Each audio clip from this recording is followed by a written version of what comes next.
Perfect. Thank you. So obviously Poland as your next incentive and event destinations. In Poland we cover a lot of destinations. It's pretty much obviously a big country, but today we will focus on three main destinations, which is Warsaw, the capital. Then we have Krakow in the south, and Gdansk, or known in German as Danzig, in the north by the Baltic coast. All those three destinations are sort of the top sellers. But obviously, there are also some lesser destinations like Posen in the west and Wrocław, also Breslau, that have the German sort of a heritage and are also well connected. So sometimes they do get requested as well. What is really worth mentioning when it comes to Germany and Poland, obviously that there is the connectivity with flights and with options is absolutely amazing. Polish Airlines and Lufthansa fly a couple of times a day from the major German airports. So basically, if you have a group even from all over Germany, it is very likely that they will arrive within 1 hour. And obviously the flight time is from 15 minutes to 1 hour 20 minutes, depending if it's Berlin or Frankfurt. And from Berlin, you may even take a train, which is around 4 hours and 40 minutes. So if you want to be sustainable, it's also possible to come and to show you Poland from this perspective. We'll begin with Warsaw, obviously with the capital of Poland. And what is really interesting about the city, that Warsaw is now this very dynamic hub of business and culture and tourism in Central Europe. And not many people know that it's actually currently the tallest city in the European Union. Sorry, Frankfurt. But as you can see, there are some similarities with the skyline. And the very interesting thing is, from this perspective, as you can see, that the riverbank is actually covered by forest and greenery. And this is also to the fact that 33% of the city is covered in green areas. So if you want to do some cool activities like biking or water activities, from water rafting, kayaking, paddling, speedboating, this is all possible in a destination that Warsaw is.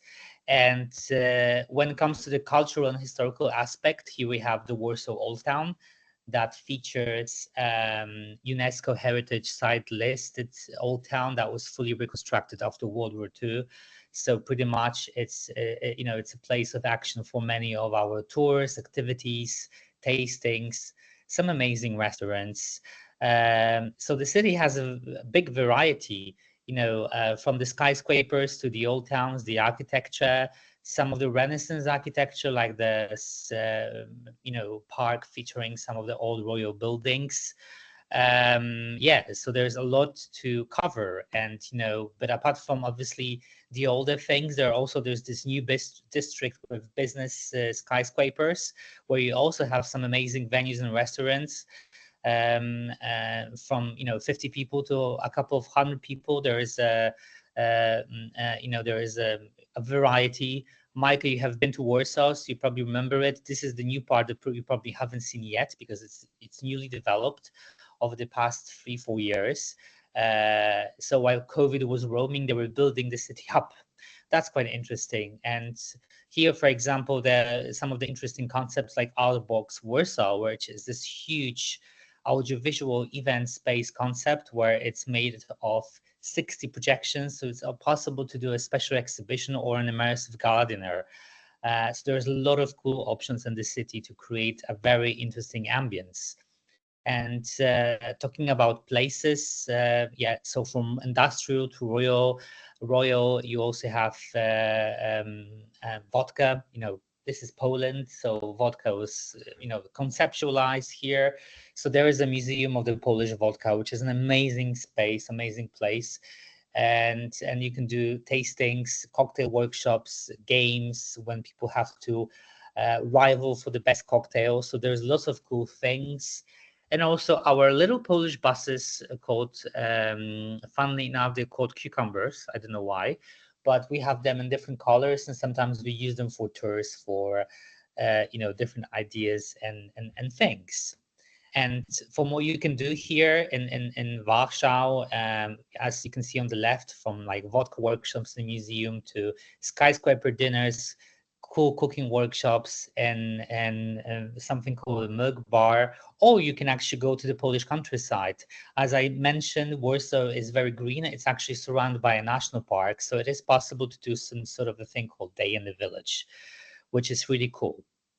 Then when it comes to venues, because I don't know if I mentioned this, this is just an overlay presentation showing some of the incentive sites, some of the event sites. I'll show you also some of the venues options that we have. So this is, for example, a photo from one of our events at the Warsaw University, which can fit up to 600 people. It's one of the most stunning venues in Poland. And so we did some funky stuff with it. For example, we did a huge mapping like this of the whole area for one of our clients. It's a very creative space. And we also have some amazing royal venues like this one, royal orangeries, where you can see the palm trees outside. So it feels more like Havana, not Warsaw, but it is there. And then obviously we have lots of cool industrial venues. This is a former factory of marmalade, for example, which has been turned into these conference event spaces. So there is an amazing variety of places. And the cherry on the top would be this. It's called Sky for Warsaw. If you know the Sky Deck in Chicago, it's an event space and a deck which is located on the top of a skyscraper, and it's moving, it's tilting up and down, and it has a transparent roof, transparent floor as well, so you can see beneath the floor, and you have a 180 degrees of the city. And this is also a very spectacular feature of Warsaw, the abundance of rooftops. This is another rooftop that we used recently for one of our events. So there is a huge variety of event spaces. And when it comes to hotels, there are some also beautiful places like this Autograph Collection Old Town from Marriott, which is sort of this boutique palace style with 90 rooms, located in the Old Town. Here you can see it. To Puro, a Polish hotel chain that is present in every single Polish city. This one is 200 rooms, for example. It's a modern four-style, and it's a Polish brand with Polish furniture. So if you want to go local, here it is. However, if you want to host a bigger conference outside of Warsaw in a national park, we also have a solution for this. And here you have one of our favorite conference hotels located in the national park just by the lake. It's 45 minutes away from Warsaw, and it has some stunning features. It's been built in between the trees. I don't know if you can see from this perspective, there are actually trees inside the hotel courtyard, because not a single tree was cut when the hotel was designed, and it has some amazing conference features like this ones, for example. So yeah, another thing to show you how many amazing events you can do there. And here is an example of a barbecue party we did once for one of our clients. And there's a lake area for up to 600 people where you can do a party. So this is Warsaw for you, very versatile. And then we go to Krakow. Krakow is located 2 hours away by train from Warsaw, so it is possible to combine it, or you can fly there directly very easily from all German, Austrian, and Swiss destination.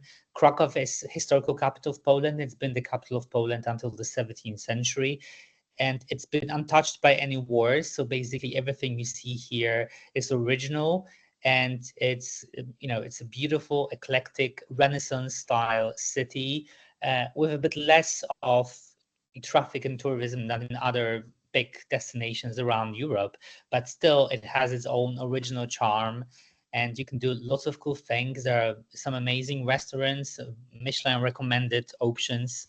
So it is a very interesting place. And one of the interesting features of Krakow is that it was a predominantly Jewish city before World War II, and you still have a historical Jewish district called Kazimierz, which is located just 10 minutes walk from the old town of Krakow. And then you can actually do an event or a concert and a synagogue. Some of the synagogues do allow for this, and you can do a tour of the Jewish district, just like this is one of the streets. So it's very original. Krakow has a lot of charm. It has some amazing food scene. So for Krakow, we have also developed our own flavor store. When you go and taste Polish vodkas, liquors and you visit one of the oldest food courts from 16th century when the Polish specialties are served. We talked about vodka in Warsaw, but also Krakow has this very interesting vodka museum when you can actually see the bottling process of vodka.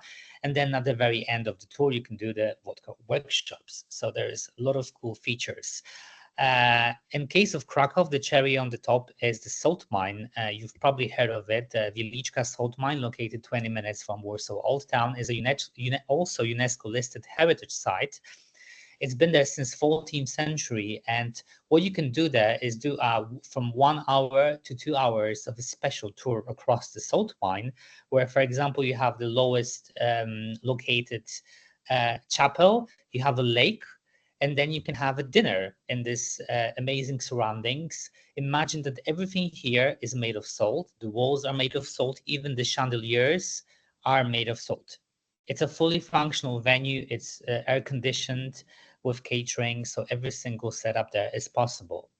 Krakow is, because it's a historical city, has a lot of sort of a Renaissance and middle-aged tenement housing. So because of this, we have some amazing fancy restaurants in the tenement interiors. Like, for example, this one, which is a Michelin recommended restaurant, which you can actually turn into a party space in one of the rooms. So there's a very cool options in Krakow for this. It also, the city also has some amazing bigger events venues, like this is a former Ultron depot. And by the way, these are all photos from the conferences and events that we deliver in Poland. So yeah, you don't not see any stock footage. It's basically our own events.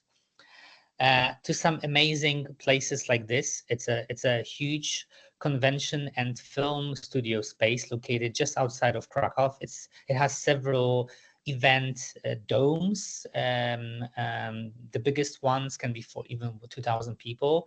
It looks like a Mars space stations. We did some gardeners there for even up to 800 people. It's an amazing space. But obviously in town, you also have some great event spaces like this National Gallery in Krakow, or this amazing former monastery chapel that's been turned into this fancy bar in one of the newest hotels. When it comes to the hotels, obviously you have a huge variety of the same sort of a chain hotels that you have in every other city. But Krakow is famous for its boutique hotels. So you have middle-sized boutique hotels. Also, you have buildings like this amazing castle located on a hill, 50 minutes away from the city center of Krakow, where it has 30 rooms. You can privatize it and you can feel like you have your own building in Krakow for your group. It's a 5-star property with restaurant, spa, and the gardener spaces. So it's very interesting and pretty unique. And from Krakow, we go directly to the Polish seaside, to the city of Gdańsk, which personally is one of my favorite places in the world, really. It's a beautiful Hanseatic northern city, which has the Polish character. However, it's very much merged with the history of the Northern Europe, with cities like Hamburg, Lübeck, Copenhagen, Amsterdam, because they all in the medieval times belong to the Hanseatic League. So pretty much because of this, you will be able to see some very distinctive and similar features to those cities, and then with a Polish flair. So it's a very interesting combination when you have this, the old town, beautiful old town located straight by the sea. And obviously it's an action place for any water activities, tours. Some amazing restaurants are there. Just recently, Danzig has received its first 3 Michelin stars for some of the restaurants, so the cuisine is very much on top. And also, when it comes to Danzig, it's important to know that it's actually part of a thing called Tri-City on the Polish seaside. So Gdańsk is joined with a smaller spa town called Sopot, and you can see the city of Sopot here. In the past, we used to also offer some of the groups in Sopot. If people want to be closer to the beach and to this sort of a summer feel, then we usually place people and the groups in Sopot. It's only 25 minutes away from Danzig Old Town, from Gdańsk Old Town, so it's pretty convenient. And this is the place where the action happens. When it comes to amazing features and places. Here you have some of the hidden bars that we offer for some of the groups for tastings. And this bar was an origin of the Polish cherry vodka. Now every single city has a bar like this, and it got opened in Danzig, for example. When it comes to a variety of activities, you can see here from water activities to some amazing dinners at the seaside, to river cruises. And on the left-hand side, you can see something called the Amber Street, where you only have amber workshops there. So it's possible to do amber workshops, amber vodka tasting, and just immerse in the world of amber. Because at the very beginning of introduction of Gdańsk, I forgot to mention that Danzig is actually the capital of Polish amber and of the Baltic amber. So there is an amber place every single corner in the city, basically. And when it comes to places, there are some amazing restaurants, rooftop spaces as well, very funky ones, cool ones. And there is also this amazing Polish Danzig shipyard that's been the historical place for the action of the Solidarity movement in the 1980s, if you know this from history. And now it's been turned into this sort of a hipstery place with restaurants, food courts, and even spaces like this one for up to 700 people. So it's really possible to do also some bigger events over there. Yeah, so this is pretty much Danzig. What's also important for you to know about Poland and working in Poland is a reverse charge. It means that for events and incentives in Poland, it is possible to sell the package without the Polish VAT. So to give you an example, if you approach a Polish hotel directly for hotel and conference services, they would give you a quotation based on 23 Polish VAT. If we do this for you, you don't have to pay this. So because as an agency, when we do a package of services, it's possible for us not to add the Polish VAT, which single suppliers cannot do. So this is a great benefit of working in Poland, and this is very, very flexible. Obviously, you've probably heard about the STR sustainable MICE. So we also have this policy of being as sustainable as sustainable as possible. So we mark what sort of activities and things are sustainable in this case, and we have some policies and some stuff we can do, like, for example, suggest seed paper IDs, or use natural greenery that can be reconstructed and redone into bird houses, dog houses. For example, here in the top corner, you can see the dog houses that we built out of trade show structures. And also greenery from our events we donate to schools, regional partners. So yeah, so this is basically what we do. And last but not least, hope you create some magic together with us in the future. So yeah, so